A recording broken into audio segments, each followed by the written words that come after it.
Hello and welcome to Guest of the Week. Experts say that peace is what is required for every society to develop and enable its members fulfill their dreams and aspirations. However, peace has eluded many communities around the world, including Nigeria. Usually, when conflicts occur, there are early warning signs. How can these signs be identified? How can violent conflicts be prevented, particularly in Taraba State? These and more will form the basis of our discussion tonight. I am Bem Hanya, and with me in the studio are two gentlemen who will do justice to this topic. To my far right is Dr. Garba Mbave Joshua. He is a lecturer in the Department of Sociology, Taraba State University, Jalingo. Sir, you're welcome on the program tonight. Thank you. Good day, viewers. And to my immediate right is Justin Tiopusu. He is a consultant, global rights on conflict early warning and early response sensitization program. You're welcome on the program, Justin. Thank you for having me. Without much ado, what is the mandate of global rights, since you basically advocate against conflicts using early warning signs? Okay, thank you. Global Rights is a non-governmental organization. Global Rights was established in 1978, and since then, their mandate has been to advocate for the rights of people. As humans, we have basic rights endowed in us that need to be protectable. On and off, people continue to infringe on other people's rights, particularly those, the vulnerable group in the society, those who cannot actually defend themselves. So, global rights deals in the protection of people's rights of women, ensuring security and good governance. So, in a summary, that is what global rights, and there is a mandate of global rights. To answer your question more specifically. Okay, so in what community specifically are you working in Nigeria? Sorry, global rights is not, as the name implies, it's not just in Nigeria. Global rights is a global organization, though with headquarters in Nigeria today. The chair of global rights, Professor Chidi Odikalu, the former executive secretary of the Nigerian National Human Rights Commission, with a few good brains around the world, started global rights in 1978 with headquarters in Washington, D.C., in USA. In 2014, given the increased spate of violence in Nigeria and the need to sensitize communities and see how we can minimize the impact of violence on communities, Global Rights relocated her headquarters to Nigeria, to try to help build peace on the African continent. So we're working in so many countries of the world, not just in Nigeria. So in Nigeria, we're working in every state of the Federation. You may not see Global Rights Office there, but anytime issues of right abuses are involved, Global Rights is always there to see how they can come in to assist. Yes, Dr. Garba, as a partner with Global Rights, how will you describe their activities in Nigeria and maybe in Taraba State particularly? Thank you. Looking at the activities of the global right in Nigeria and in Taraba in particular, it's in phases. Like what we are doing in Taraba now at the moment is at the phase of sensitization.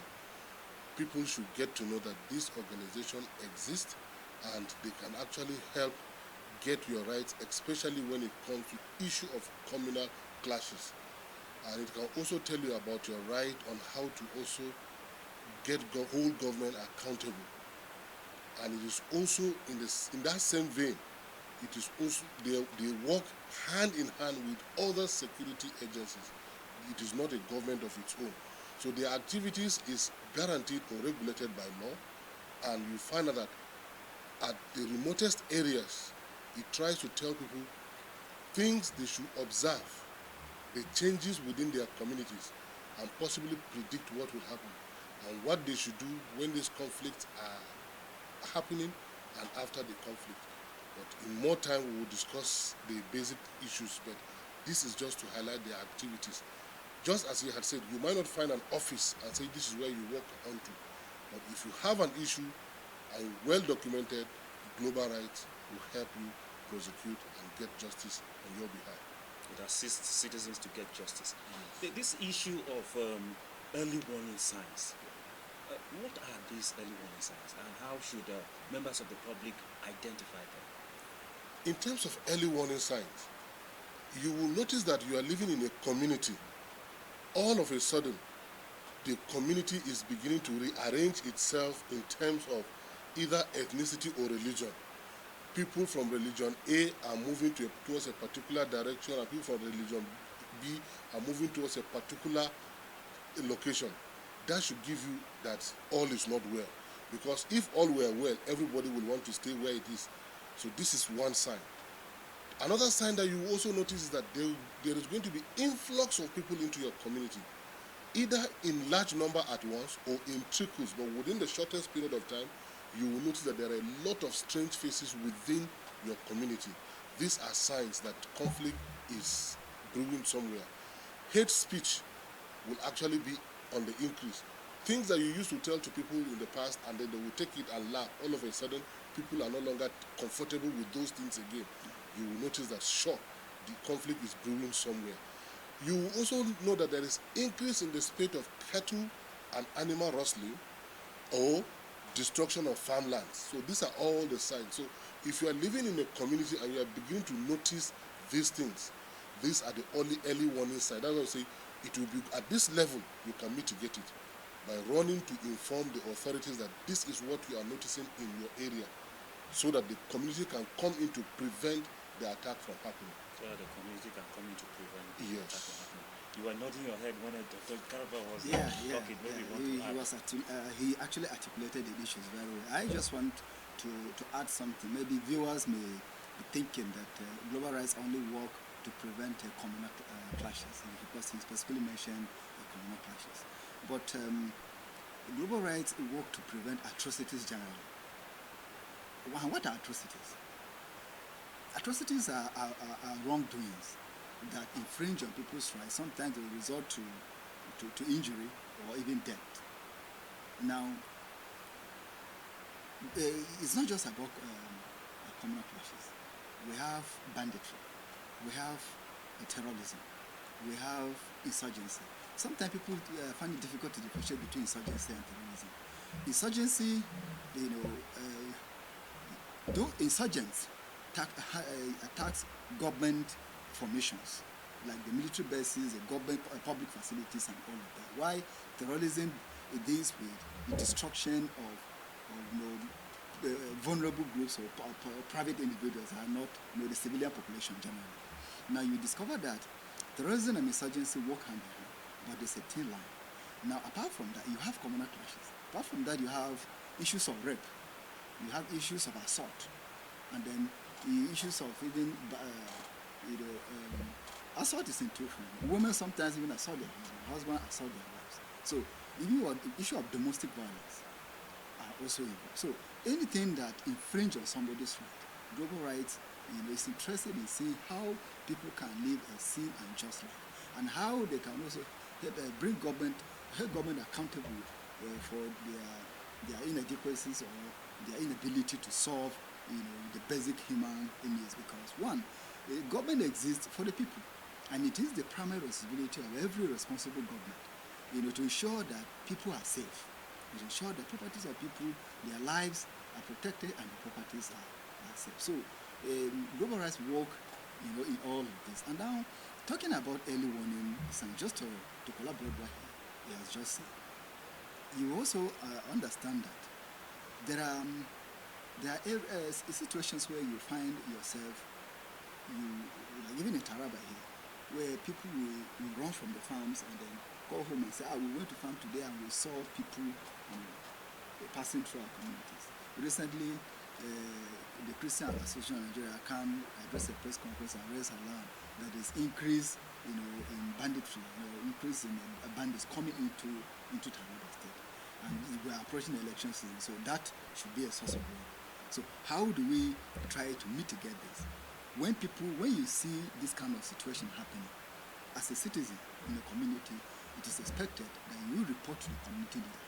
The community leader will in turn report to appropriate security agencies like the Nigerian Police, the Nigerian Security and Civil Defense Corps, the Nigerian Army, and other, sister security organizations, with a view to, bringing intelligence, to these people to see how they can tackle this conflict from degenerating.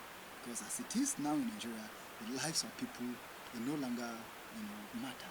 When you hear that one person is killed, two people are killed, it doesn't make news until you hear that, 100 people were massacred. And maybe a mining site was attacked and foreigners were kidnapped or were taken hostage. So it is, how do we as a people try to mitigate these atrocities that are going on in our communities? That is why this sensitization is very important, because if you see something, say something, and that will lead to, nipping in the bud, maybe some of these attacks. It will help to nip in the bud some of these attacks by voicing out whatever you see wrong. Yes, but since global rights is not a state actor, yes, it doesn't have the paraphernalia of government, like the security operatives. How do they now start tackling terrorism, kidnapping, rape, and banditry, like you mentioned, Dr. Okada? Yes, what we want people to understand is that as far as a country exists, somebody is saddled with the responsibility of securing that country. In the case of Nigeria, government is responsible to protecting lives and property. If we notice that my right is either being infringed upon or is about to be infringed, and we do the necessary documentation and then we report to government. Take for instance, let me just use the case of banditry. Banditry is on the increase because some people are having weapons while others do not have weapons. Those who do not have weapons are most likely the law-abiding citizens who do not want to procure illegal arms. So it rests on the government to ensure that they protect them. So if they have noticed that their life is in danger and they have reported, and then at the end their communities are overrun, it then means we are looking at a situation whereby government should now be held accountable for failing to do what it ought to do. In sinner crimes, you find out that people sue government for not doing what they are supposed to do. But this is not happening in Africa, not to talk of Nigeria, which is the giant of Africa. So we are looking at a situation whereby people should begin to come and say, government, you have promised us that we should be law-abiding, and based on our social contract, we have submitted our rights for you to protect us in turn. And now that you have failed to protect us, this is what my community used to be like. This is what it is now. And this is how much I have lost. So it lies on the government to actually compensate those communities because they failed in their bid to ensure that they protect those communities. That is another angle to what we are trying to look at it, to sensitize people to understand that if they do their own bit and government has failed to do their own bit, it is high time we begin to get government or hold government accountable to protect people's life. So the sensitization is both ways, both on the citizens, they should know their rights and what they should do, and also government should be to up their games. Okay. Recently, political parties in Nigeria held their primaries to elect candidates at various levels. Sooner or later, we will be starting electioneering campaign, and usually in Nigeria, elections sometimes come with political violence. So, is there anything Global Rights is doing in this regard to maybe sensitize people on how to prevent political violence? Okay, Global Rights sensitization and advocacy is an ongoing process. So it doesn't, focus on one, aspect of an issue and then forget others. It's an all-embracive kind of program. But before I even delve into that program, I think it is very important that people should learn how to develop safety plan.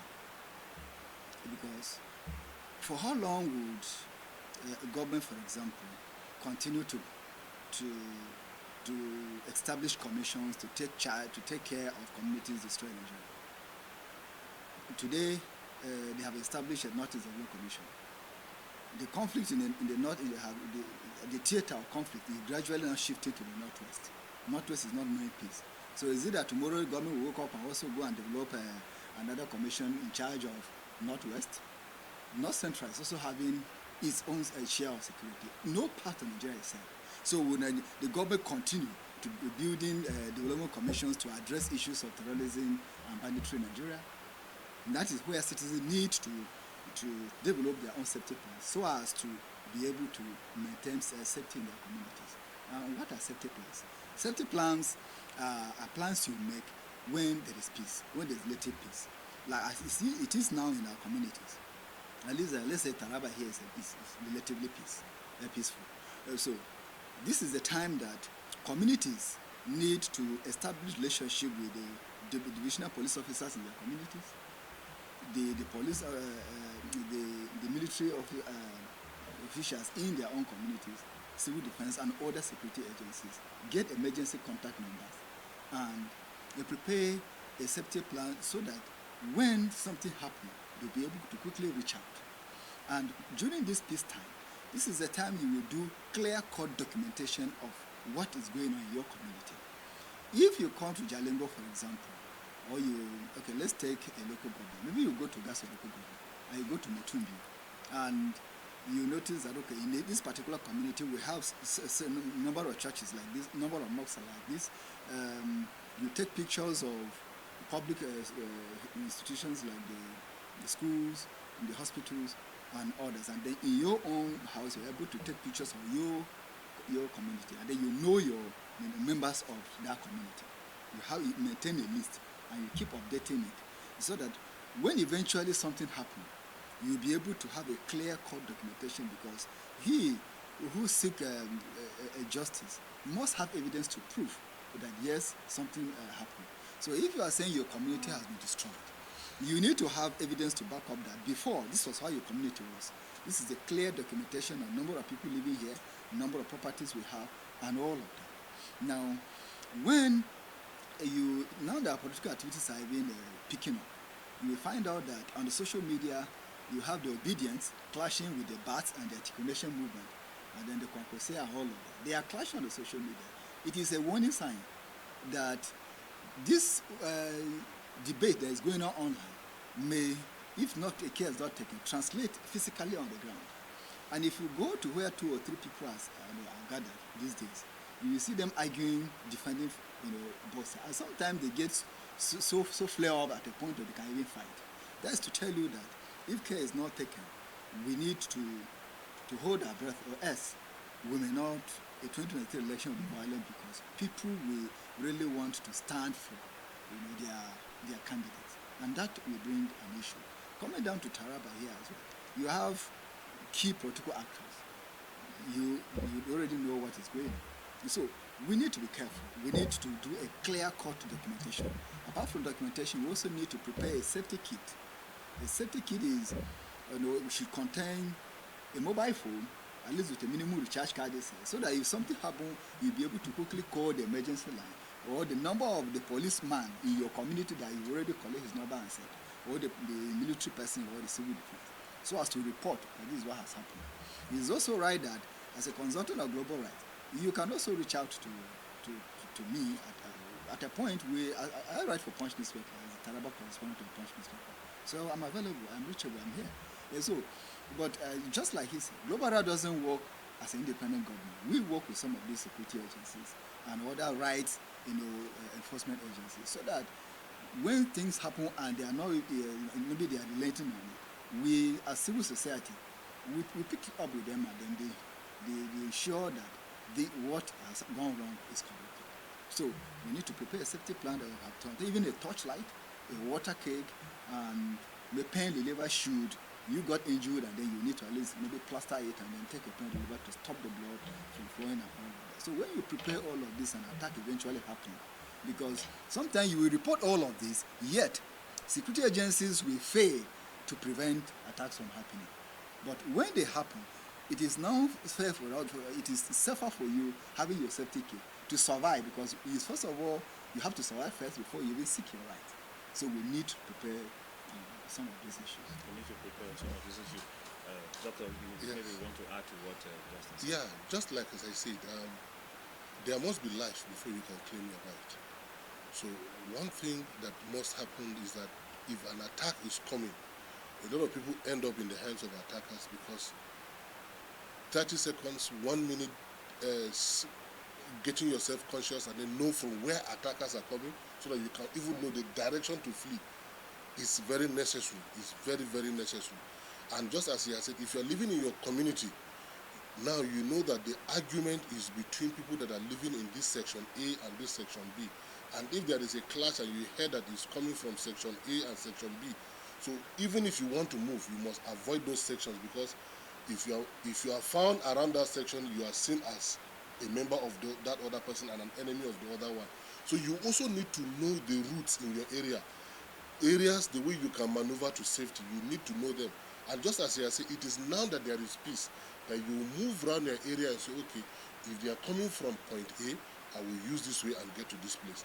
If they are coming from this point, I will use this place and get to this place. So we need to know our community and how we'll be able to maneuver around them. That's just what I want to add. This discussion seems to be dwelling much on conflict. Yes. So that brings me to this next question, that before now, Nigeria didn't know this magnitude of violence.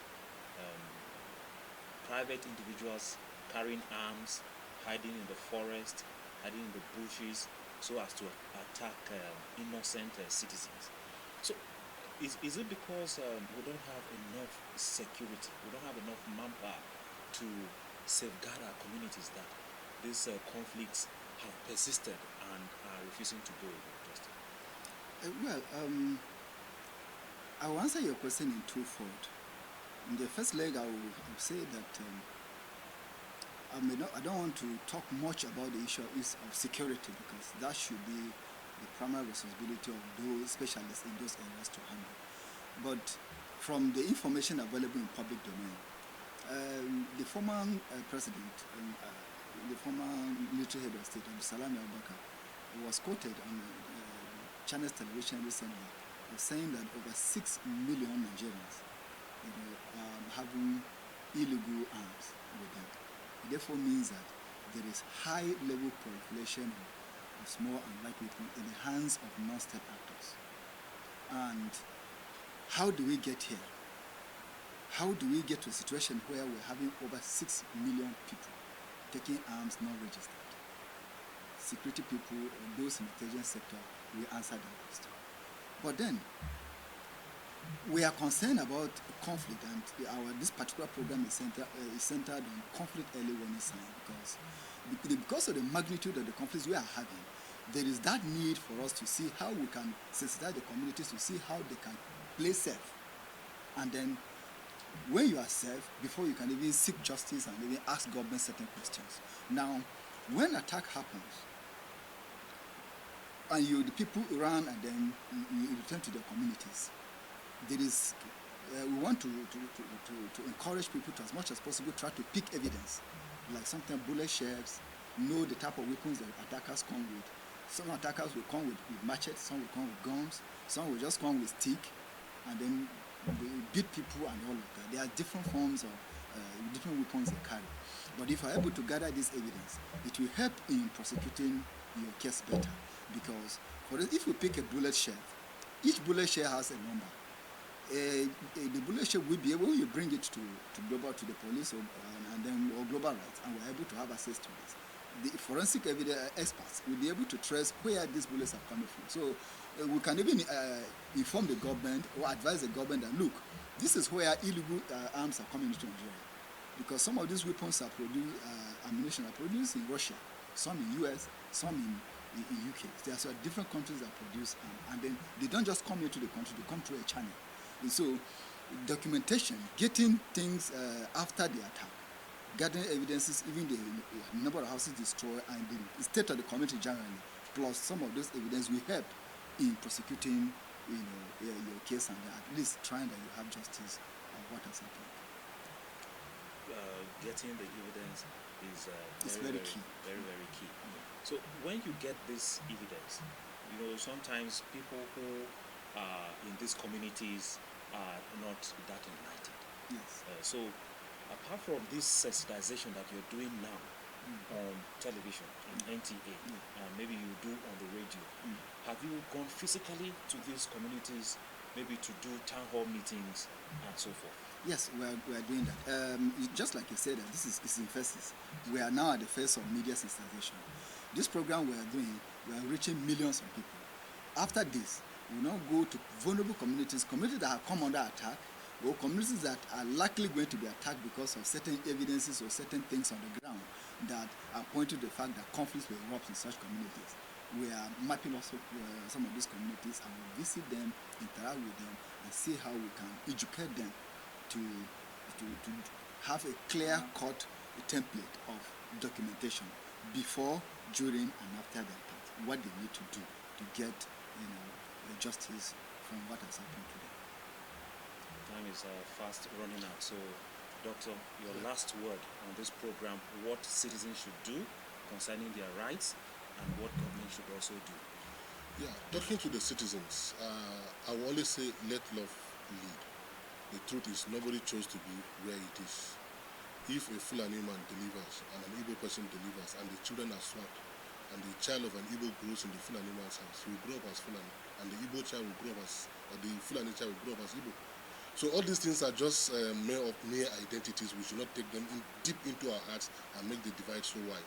And then government should try to be neutral and fair to all its citizens, and give citizens hope that they can be protected. And in that way, people will move their trust from either ethnic enclaves to the government. Thank you. Government should be fair to everyone. The Nigerians should love themselves. Yes. Justin, your last word. Our problem is a lack of good followership. We are so quiet and dumb that sometimes we take everything and say, "Now God want it." We should demand for our rights, our right as dignity of human person, our rights as humans, and then our right to livelihood. We need this right, so we shouldn't keep quiet. If you feel that your rights are being infringed upon, reach out to the police, reach out to civil defense, Nigerian Army, journalists, and NGOs, local NGOs working here, so they will help you to get justice. Make sure you reach out to government officials, security, NGOs, and the media. Dr. Garba Mbave Joshua, lecturer, Department of Sociology, Taraba State University, Jalingo. Thank you so much for finding time to come on the program. Thank you for having me. And Justin Tioprosi, consultant with Global Rights on Conflict Early Warning and Early Response Sensitization Program. Thank you so much for finding time to come on the program. It's a pleasure to be here. I Well, hope you when invite next? me one of these days to also come and throw more light on some of these issues. Definitely. We are partners already. All right. Thank you. And that's how much we have time for on tonight's edition of Guest of the Week. Hope you keep a date with us, same time, same station next week. And from me, it is Baba.